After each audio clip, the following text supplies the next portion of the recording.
Hello, it's TheWoolista here. Let's jump in. I have not done a video in a couple weeks. I've been traveling. Went to Georgia for a wedding shower and then worked. You know how that goes. I got busy, starting to get ready for the holidays. And then, sorry, dog slobber. I gotta keep wiping my leg because the dog's under the table. Then went to Las Vegas last weekend. Never been there before. That was where the wedding was. Fun-filled. Wow. Vegas is kind of cool. Definitely for younger people or people that really like to gamble. I don't particularly like to gamble, but I had a blast. Just seeing everything, walking around, and you know, the sights, the sounds. I did play some games. Lost a little bit the first couple nights, and then the last night while we were waiting for the time to call our Uber and get back to the airport, I sat down at the Monopoly machine. That and the Wheel of Fortune. Wheel of Fortune. Can't get that out of your head after you've been there for the weekend. And ended up making it back. So broke even. I was happy. I was like, I'm good to go. Let's see. The last episode, or podcast, whatever you want to call it, I told you about we had come back from Rhinebeck. I told you about my Rhinebeck haul and everything I got there, and I told you that I finished the Meow Meow sweater. So, but I had it blocking, I think, when I actually shot the video, so you didn't get to see it. I could have been a little more prepared here today. So, I have the sweater, and I am also on a new video camera. I'm trying it out today so that when I show you things, I'm hoping they're not going to be blurry and I can see myself showing them to you, if that makes sense. Because before I was just doing it on a camera video and I couldn't tell like if you were seeing it, if I was missing the mark. So, as I said, these will only get better. This is Meow Meow. I think I'm going to just put it up in front of my face. And that's a Meow Meow sweater. Now the pattern calls for short sleeves right here, where it would be like a short puffy sleeve. Why does that look like it's sideways? Oh, because it's backwards on the camera. A short puffy sleeve. So I ended up doing long ones because I wanted it to be a winter sweater. A winter run around the weekend sweater, and I just wanted the longer sleeves. But very happy with the way it turned out. And it is so soft because it's alpaca. And oh, once you work with alpaca, oh, it's so soft you just don't want to feel anything else. You're like, you want to own 100 alpacas and just have an alpaca farm, and that's all you want to work with. It's so soft. I can't even tell you. So I'm going to put that aside. Oh, I've got this tune in my head that just won't go away.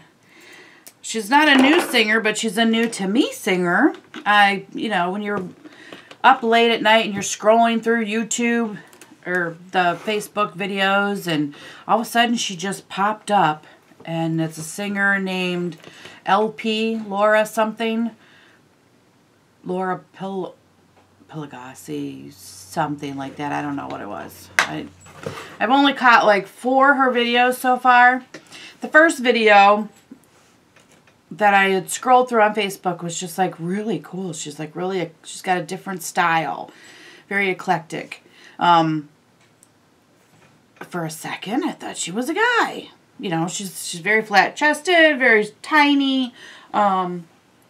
She wears kind of boyish clothes. She's just seems like she's just down to earth and neat. She's got a very neat style. What was the song? Lost on You. And it's a really cool song. Her voice is amazing. So now I've got that song stuck in my brain all week, and I'm like, oh, I have to hear more of what she sings. So I've listened to a couple more YouTubes this morning, and her voice the notes that she hits, and she plays harmonica too. I'm really liking her sound. And so you like how the person looks and the videos and stuff, so I made sure I walked out of the room and listened to her singing so I would see if I still got the same vibe than just watching her she's just got a neat persona about her. And, God, her voice is amazing. She's just got one of those voices that you're like, God, she can just hit some notes. It's beautiful, beautiful voice. Anyway, if you get a chance, look her up. She would be like one of those that you'd want to get her album and put it on a record player and, you know, while you're walking through the house, listen to a record. That seems like the style that, I don't know, she's just got that feel about her. Anyway, moving on. I got a little squishy mail this week. Not squishy, but it was mail. I got this book, on rug hooking, because I took a class from a lady from Checkmate Farms. Came and did a class on Oxford rug punching. It's a different technique. A lot of people use, some rug hooking, they use strips of fabric. There's just all different ways of rug hooking. I don't even want to go into explaining it all. I like this style. I sat down and I made a little square rug. I think I showed you on one of the other videos, but this is something that, here it is, yeah. This was the sample I made of the Oxford rug punch, and I like how these turned out. I like that style. So I got a book on it. My husband made me a frame, and when I did go to Rhinebeck, I found somebody that has Cotswold sheep, I think they're called. I have to look it up. But I believe that's what I'm going to try to work with for the first rug. So just getting prepared there for that adventure. What else have we got going? So, the poncho that we were doing it along. Oh, I suck. I started the poncho with my girlfriends. They have finished theirs. Out of 4 of us, I think 2 have finished. I frogged mine. Somehow I made, I got my stitches, and then when I was knitting it up, it just wasn't looking full, like it was supposed to look fuller. And I ended up frogging it all. I didn't like the way it was looking. It was looking too tight, and it was supposed to be bigger stitches. So I'm going to try going up a needle size. Even though I got gauge, it just wasn't coming out right. My girlfriend said that it looked like I was winding my yarn too tight, and maybe that was making it thinner. So the next couple, I think I'm actually going to hand wind. And sometimes it's nice to hand wind your yarn, because you just sit there and relax and watch TV and go with it. What else? The Stroll. That cardigan that we're making. Here's the progress. Really loving this wool. Again, the wool is from Greenwood Hill Farm. It's 100% merino. See if I can get better at holding these up here. And I got this at Rhinebeck. They do not have a store. You can only get them through a distributor or at events. And I do have the name of the distributor, so if you wanted it, I could look it up for you, and I'll let you know in the comments below. This is where I'm at so far. Turn it right side out here. The dog just rang the bells, but he's not going to go out. This is the little eyelet sides that's going on that are going to go up both sides. And this is the actual sweater. I don't know if you can see it. I love the color. of this wool. It's called Slate. And I like the little flecks, so it kind of looks tweedy. And these were the buttons I tried to show you on the one podcast. I'm thinking if I put buttons in it, I might put a few of these. I think that looks really, really nice together. So excited about that one. It's a nice knit. It's turning out, so far it's a easy read. I thought it looked a little complicated, and then when I started in on it, I'm like, oh, most of this is just repeating. And it is by the Stroll Cardigan by Marie Green from Olive Knits. And I'm going to be picking up the neck and doing my collar a little differently.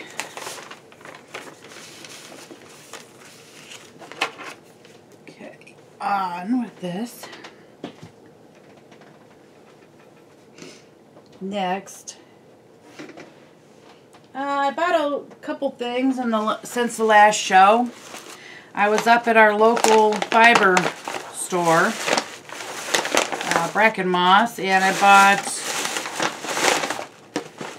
some more milk yarn. I bought a few of these. I thought it was interesting. One moment, I'm going to have to run, let that dog out. There it is.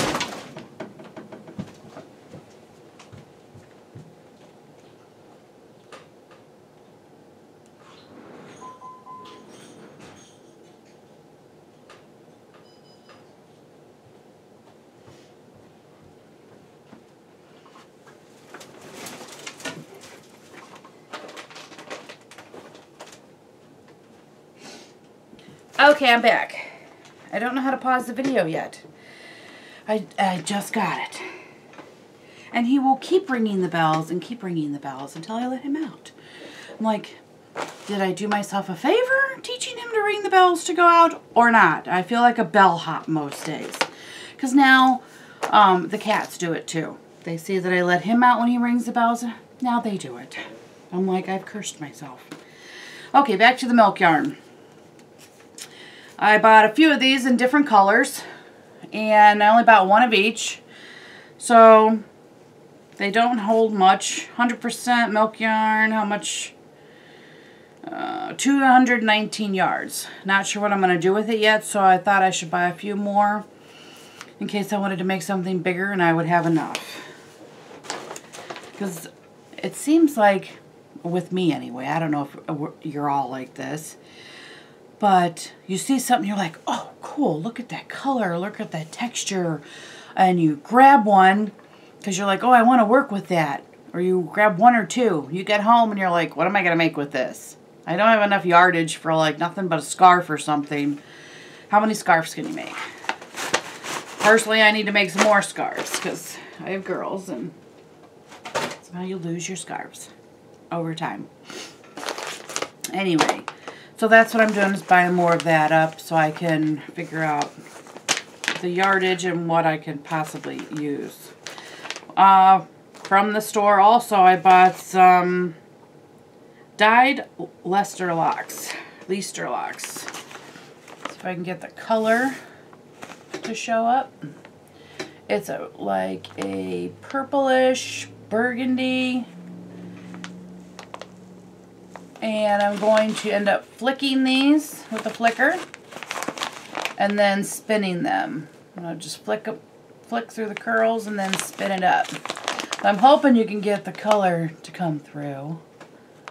It's like a reddish pink color. That's definitely pink right there in the middle. But when I'm looking at the camera, it's kind of looking like it's purplish. So when I go to watch this again and play it back, it'll be interesting to see what it comes out like. That was something new, something fun. I can spin that into something else, add it to something else, and blend a little colors maybe. That's what I'm just guessing at the top of my head. Alright, so I helped my girlfriend organize a room. And she gave me this fiber roving. And we went to the Pittsburgh Knit and Crochet Festival, I think it was called, last year. February-ish? Or maybe later in the year. I think it was a little later in the year. And for this lady's booth in the corner, I was just like, I was trying to stay on my budget and not buy too much. I was getting towards the end. I was blowing all my money. So I was like, I'm not going to buy that one. But it was so amazing. So my girlfriend picked it up and bought it. I was like, oh man, I'm dying. I'm just dying. So for helping her out, she was like, you know that roving that you wanted? She was like, I'm going to give it to you. I'm like, oh my God, I was dying. I can't wait to see what this spins up like. Like, look at those colors. It's amazing. I can't wait to see. I think it's going to come out a little dark. I don't know. I think I might split it in half. Right down the center. We shall see. Just add that to my list of things that I've got going that I want to do. You know how that goes. So, the last podcast, I also showed you this red yarn that I had bought, but I couldn't find the pattern that I'm making with it. And the pattern is not in color, so you'll have to just kind of visualize what it looks like. It was a showstopper. It was at the Indie Knit and Dye, not Indie Knit and Dye, Indie show before Rhinebeck. Indie Untangled, that's what it was called. Mind me, I finished some bottles of wine last night, so I'm still trying to talk. It's from Backyard Fiberworks, and this is the color red. It's just, when I was walking, I just stopped. I was like, that's beautiful. And this is the shawl that it makes. So you'll have to stay tuned and see how that comes out. I just want to cast on like 500 things at one time and just win the lottery so I can sit and knit and just make all the stuff that I want to make. But that's not going to happen. Alright, so my girlfriend also gave me, for when I was over there, I like to work with 100% cotton. Now previously, a couple years ago, I had went to, where did I buy it at? Maryland, I believe I bought this. I would have to look up my notes, but I believe it was in Maryland. It was either Maryland or the wool festival that we go to once a year in Worcester. But this is 100% organic cotton. And oh, I can't even tell you how squishy and just wonderful 100% organic cotton is. I'm not sure what I'm going to do with it yet. I have not found a good pattern for it. But she gave me this color. And it's 100% cotton. So I'm thinking those will kind of look really good together. Like maybe I would do like a striped summer sweater because it's breathable, light, drapey. I think that would look kind of cool. Big, bold, you know, stripes going this way. That might look like a really fun summer sweater because that color just pops like summer. We shall see. I'm gotta start looking for patterns on that. Ooh, got fuzzy in my hair. So, yeah, this was just a quick update to say hello. Oh, I also bought some more fiber. Actually some more wool. It's called Gotland wool. I only got a couple ounces. Got it from my girlfriend who has a shop, an Etsy shop that's called Spin Me Yarn. And this is some Gotland wool that I have to add to my collection of the 100 rare breeds that I want to work with and do a journal on. So, stay tuned on that. keep you posted. Alright, that wraps it up today. Just touching base since I haven't talked to anybody in a couple weeks. What else could I possibly do? Oh, I got a drum carder. I saved up and got a drum carder. So I've been working with a lot of the Finnsheep. Let me get some of that for you.